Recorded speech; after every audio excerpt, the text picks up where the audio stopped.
Sir, గత నెలలో supreme court ఒక తీర్పునిచ్చింది. ఎవరైతే దళితులు ఉన్నారో వాళ్ళు క్రిస్టియన్ మతంలోకి మారితే ఎస్సీ హోదా రద్దు అవుతుందని చెప్పేసి అన్నారు. సో దాన్ని ఎట్లా చూడొచ్చు అసలు? యాక్చువల్గా ఈ భారతదేశం లోపల కుల వ్యవస్థతో కూడి ఉన్నటువంటి సమాజం లోపల ముఖ్యంగా రాజ్యాంగం ప్రకారంగా ఆర్టికల్ 25 ప్రకారంగా మత స్వేచ్ఛ అనేది అందరికి ఇవ్వబడేది. ఒక ఎస్సీలకనే కాదు, మత స్వేచ్ఛ ఎవరికి నచ్చిన మతం వాళ్ళు తీసుకోవచ్చు, ఆ విశ్వాసంలో వాళ్ళ నచ్చిన దేవుడిని వాళ్ళు పూజించుకోవచ్చు అనేది ఆర్టికల్ 25 క్లియర్గా చెప్తుంది, మత స్వేచ్ఛని ఇస్తుంది. దాని ప్రకారం అందరూ, కొందరు హిందువులు కావచ్చు, కొందరు క్రిస్టియన్ కావచ్చు, కొందరు ముస్లిం కావచ్చు, కొందరు ఇంకా సిక్కులు కావచ్చు, బౌద్ధులు కావచ్చు, అనేక రకాలుగా మన ఈ యొక్క భారతదేశ వ్యవస్థ ఏర్పడ్డది కొన్ని వందల సంవత్సరాల నుంచి.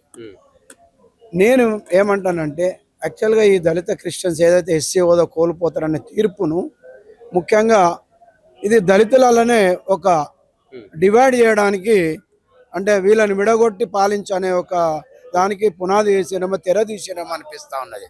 ఎందుకంటే భారతదేశంలో ఐక్యత, ముఖ్యంగా దళితుల ఐక్యత లేదనేది వాళ్ళకి తెలుసు. ఇంకా ఈ మతాల పరంగా కూడా విడగొడదాం కొంత, అంటే ఉన్నత వర్గాలకు తెలుసు, ఉన్నత వర్గాలు అనుకుంటారు అట్లా. కానీ దళితులు ఎవరైతే ఉన్నారో అవసరం ఉన్నప్పుడు ఎంఆర్పిఎస్ ఉద్యమం ద్వారా తెలియపరిచిన మేమందరం ఐక్యంగా ఉన్నాము, వర్గీకరణం సాధించుకున్నాము కూడా. కొంత డిఫరెన్స్ ఒపీనియన్ ఉన్నప్పటికీ, విభేదాలు ఉన్నప్పటికీ మాలలు మాదిగలు అందరూ కూడా దీనికి సహకరించారు, ఉపకులాలు కూడా సహకరించినాయి. వాళ్ళ జనాభా దామాషా ప్రకారంగా రిజర్వేషన్ను 15% ఏదైతే ఉందో దాన్ని డివైడ్ చేసుకోవడం జరిగింది. దాని ద్వారా దళితుల ఐక్యత ఉన్నది అనేది కూడా చాటి చెప్పడం జరిగింది. కానీ ఉన్నత వర్గాలు ఏమనుకుంటే అంటే ఈ రాజకీయంగా చూస్తే వాళ్ళు దేన్ని కూడా రాజకీయంగానే, మేము ఎట్లా పదవిలోకి రావాలా, ఎట్లా రాజ్యాన్ని ఏలాలా, కేంద్ర ప్రభుత్వం కావచ్చు, రాష్ట్ర ప్రభుత్వం కావచ్చు, ఉన్నత వర్గాలే కదా మొదటి నుంచి చేయలేదు. దళితులు కాదు, బహుజనులు కూడా కాదు, బీసీలు కూడా ఇంతవరకు ఎక్కడ కూడా రాజ్యాన్ని ఏలింది లేదు, కేంద్ర ప్రభుత్వంలో పరిపాలన చేసింది లేదు.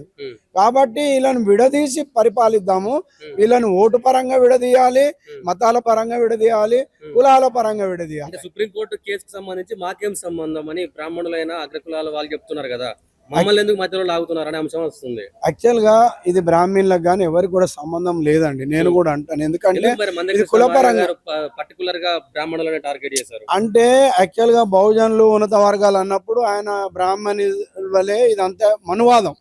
యాక్చువల్ గా మను ధర్మశాస్త్రం అనే దాని మీద తీసుకొని అలా మాట్లాడి ఉంటారు ఆయన. కానీ నేను అంటాను ఏంటంటే యాక్చువల్ గా రాజ్యాంగం ప్రకారం మాట్లాడతాను నేను. బాబాసాహెబ్ అంబేద్కర్ రాజ్యాంగంలో కల్పించినటువంటి హక్కులు అందరికీ సమాన హక్కులు ఉన్నాయి, సమాన అవకాశాలు ఉన్నాయి. ఫండమెంటల్ రైట్స్ లో కూడా అందరికి ఫండమెంటల్ రైట్ కూడా రాజ్యాంగంలో ఒక భాగం. ఫండమెంటల్ రైట్స్ ను వాళ్ళకు ఏదైతే ప్రాథమిక హక్కులు ఉన్నాయో అవి ఎక్కడ కూడా భంగం కలగద్దు అనేది దాని యొక్క ప్రాథమిక సూత్రం. అందుకే సమయం ఇలాంటి రాజకీయ నాయకులు ఎప్పటికప్పుడు రాజ్యాంగాన్ని మారుస్తారనే ఫండమెంటల్ రైట్స్ ను మార్చకుండా రాజ్యాంగాన్ని రూపొందించడం జరిగింది. కాబట్టి నేనేమంటానంటే కులాలకు ఇది వేరే ఎవరిని నిందించడానికి లేదండి, ఒకటి రాజకీయ నాయకులే, కేంద్ర ప్రభుత్వాన్ని నేను డిమాండ్ చేస్తాను. తప్పని నేను అనానండి, తప్పని నేను అనను, తప్పని నేను అనను, ఎవరి అభిప్రాయం వాళ్ళు.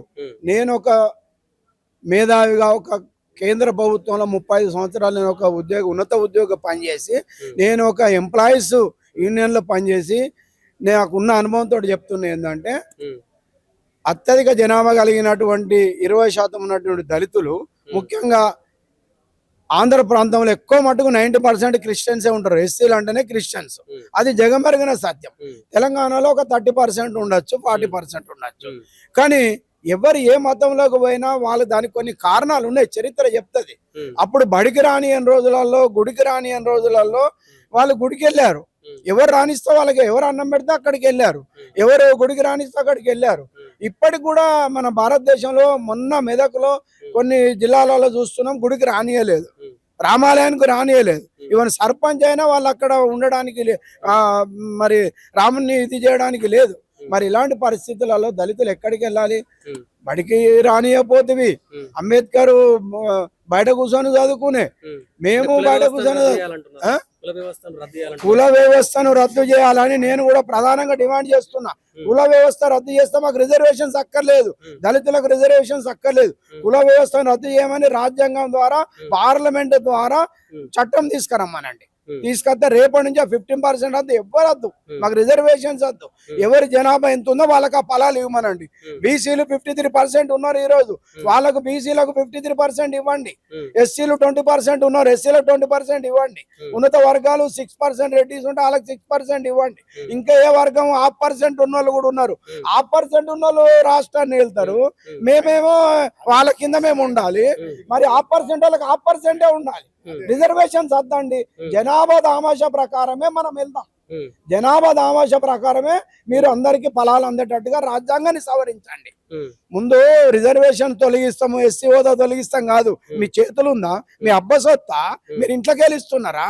కేంద్ర ప్రభుత్వం నేను అడుగుతున్నా ఈ రోజు. మీ ఇష్టం ఉన్నట్టు మార్చడానికి, రాజ్యాంగాన్ని మార్చడానికి మీ అబ్బ సొత్తా?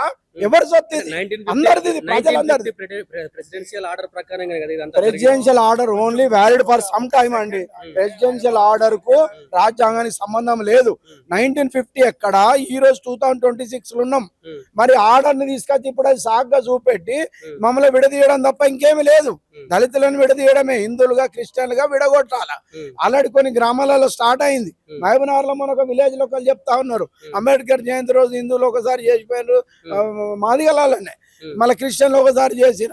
అంటే అవగాహన లేదు, అవగాహన లోపం. ఇంత మిడిమిడి జ్ఞానంతో ఉన్నారు, దానిని అక్కడే ఇంకా సపరేట్ చేస్తున్నారు.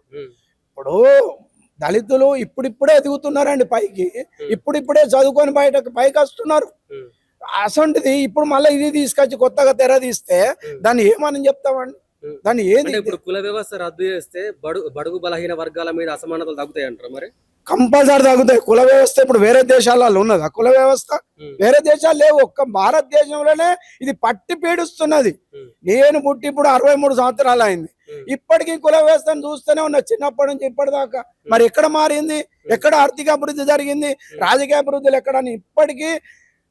ఇప్పటికీ రాజకీయ ఫలాలు పొందని వాళ్ళు దళితులు అనేకులు ఉన్నారండి. అనేక కులాలు ఉన్నాయి, 59 కులాల ఎస్సీలనే ఇప్పటి వరకు సర్పంచ్ కానోళ్ళు ఉన్నారు, ఎంపీటీసీ గా జడ్పీటీసీ కానోళ్ళు ఉన్నారు, వాళ్ళకు చదువు లేని వాళ్ళు ఉన్నారు, అన్నానికి అలమటిస్తున్న వాళ్ళు ఉన్నారు, అన్నం దొరక కూలి పని చేసుకొని బతికే జీవులే ఎక్కువ. దళితులల్లా గ్రామాలల్లో కూలి పని చేసుకునే జీవులే ఎక్కువ. వీళ్ళు ఓట్లేస్తే వాళ్ళు గెలిచి వాళ్ళు మాలా వీళ్ళ మీద రాజ్యం వేలుడు, వీళ్ళు పిచ్చబడుకోవాలా, ఇందిరా మిల్లు కట్టి మనాలా, ఇంకోటి కట్టి మాకు ఇది చేయ అది చేయ. వాళ్ళు గెలిచింది ఎవరితో? ఓట్లండి, బహుజనుల ఓట్లు. బహుజన లెవెల్ ముఖ్యంగా దళితులు 20%, బీసీలు అట్టడుగు వర్గాలు, కుమ్మరి కమ్మరి చాకలి, వీళ్ళందరూ వీళ్ళు ఓట్లేసేటోళ్ళు. వీళ్ళ ఓట్లతోటి గెలిచి రాజ్యం ఏలుకుంటా మళ్ళీ వీళ్ళనే అనగదొక్కుంటా వీళ్ళనే విడ తీసుకుంటా పోతే అది ఎటు పోతుంది? మేము ఒకటే డిమాండ్ చేస్తున్నాను కేంద్ర ప్రభుత్వాన్ని, ఏదైతే సుప్రీంకోర్టు తీర్పు ఉందో దాన్ని పునఃసమీక్షించాలి. కేంద్ర ప్రభుత్వం అఫిడవిట్ దాఖలు చేయాలి. దాఖలు చేసి ఈ విడదీసే ఇది లేకుండా ఎస్సీలు అందరూ ఎస్సీలే, మతాలు అనేది వేరు, మతానికి కులానికి సంబంధం లేదు. ఏ మతము ఎవరు పోతారో వాళ్ళ ఇష్టం. ఇవాళ నేను ఈ మతంలో ఉంటా, రేపు ఇంకో మతంలో పోతా, నాకు నచ్చితే ఇవాళ ఈ దేవుడిని వస్తాడు, రేపు ఇంకో దేవుడిని వస్తాడు. మా దాంట్లో మసీదులకు పోయేటోళ్ళు కూడా ఉన్నారు. వాళ్ళని ఏమంటే వాళ్ళు ఎక్కడ ఉంటాడు? మా ఎస్సీ వాడాలో ఉంటాడు, మసీదుకి పోయేస్తాడు.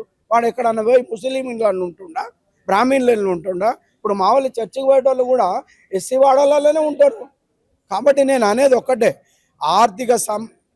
ఆర్థిక అసమానతలు పోనంత వరకు, సామాజిక అసమానతలు పోనంత వరకు, ఈ కుల వ్యవస్థ పోనంత వరకు రిజర్వేషన్స్ కొనసాగించవలసిందే. దానిలో దళిత క్రిస్టియన్లని ఎస్సీ హోదా తీసేస్తామంటే ఒప్పుకునేది లేదు.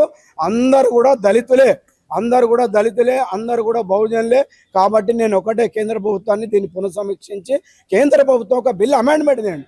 బౌద్ధులు, దళితులు ఎవరైతే బౌద్ధ మతం తీసుకున్నారో వాళ్ళకు కూడా ఇది ఎస్సీ హోదా కల్పించారు. అదేవిధంగా సిక్కులు ఎవరైతే సిక్కు మతంలోకి పోయినారో వాళ్ళకు కూడా, దళితులు ఎవరైతే సిక్కు మతంలో పోయారో వాళ్ళకు కూడా ఎస్సీ హోదా కల్పించి, అదేవిధంగా ఎవరైతే క్రిస్టియన్ మతంలోకి పోయారో వాళ్ళకు కూడా ఎస్సీ హోదా కంటిన్యూ అవుతుంది. ఎందుకంటే వాళ్ళ సామాజిక స్థితి మారలేదు, కుల వ్యవస్థ పోలేదు, ఆర్థిక అభివృద్ధి జరగలేదు, ఇంకా అన్ని అసమానతలు ఈ దేశంలో, ఈ రాష్ట్రంలో అట్టడుగు వర్గాలు ఇంకా ఉన్నారు. మన ఎంత అండి బిలో పవర్టీ లైన్ ఎంత? 40%. ఇప్పుడు 1 కోటి మందికి రేషన్ కార్డ్స్ ఉన్నాయి రాష్ట్రంలో. 4 కోట్ల జనాభాలో 1 కోటి మందికి రేషన్ కార్డు ఉన్నాయంటే 1/4 పీపుల్ అట్టడుగు వర్గాలే ఉన్నాయి, బిలో పవర్టీ లైన్ ఉన్నాయి. మరి అలాంటప్పుడు మరి ఇవన్నీ అసమానతలు తొలగేదాకా ఈ రిజర్వేషన్స్ ఉంచకపోతే దళితులు ఎక్కడికి పోతారండి? కాబట్టి దయచేసి రాష్ట్ర ప్రభుత్వం కూడా దీన్ని చొరవ తీసుకొని అసెంబ్లీలో తీర్మానం చేయాలి, కేంద్ర ప్రభుత్వాన్ని పంపించాలి. కేంద్ర ప్రభుత్వం కూడా మోడీ గారు మరి చొరవ తీసుకోవాలి, అమిత్ షా గారు చొరవ తీసుకొని ఈ యొక్క సుప్రీంకోర్టు జడ్జిమెంట్ని పునఃసమీక్షించి దీన్ని న్యాయం జరగాలి. దళితులందరికీ ఇది రిజర్వేషన్ వర్తించేటట్టుగా బాబాసాహెబ్ అంబేద్కర్ ఏదైతే మరి రిజర్వేషన్ ద్వారా ఏదైతే అభివృద్ధి జరుగుతుందో ఎంతో కొంత ఇప్పుడు జరుగుతుంది, దాన్ని ఆపేయడానికే ఇది ఒక కుట్ర. వీళ్ళు చదువుకోవద్దు, వీళ్ళు ఉద్యోగాలు చేయొద్దు, వీళ్ళు అభివృద్ధిలోకి రావద్దు అనేదే ఉన్నత వర్గాల యొక్క కుట్ర. కాబట్టి నేను కేంద్ర ప్రభుత్వం డిమాండ్ చేస్తున్న ఎంబడే దీన్ని పునఃసమీక్షించి సరైన తీర్పు వచ్చేటట్టు చూడాలి. అందరు కూడా ఈ గొడవలు లేకుండా భారతదేశం శాంతి సుఖశాంతులతోటి అన్ని మతాలు అందరూ కూడా కలిసి ఉండే జీవనము గడిపి కులాలు మతాలు లేని అంటే అతీతంగా అందరం కలిసి సామరస్యంతో జీవించుటకు కృషి చేస్తేనే దేశం అభివృద్ధి చెందుతుంది. భారత ప్రభుత్వం కూడా దీనికి కృషి చేయాలని మరొకసారి కోరుతాను.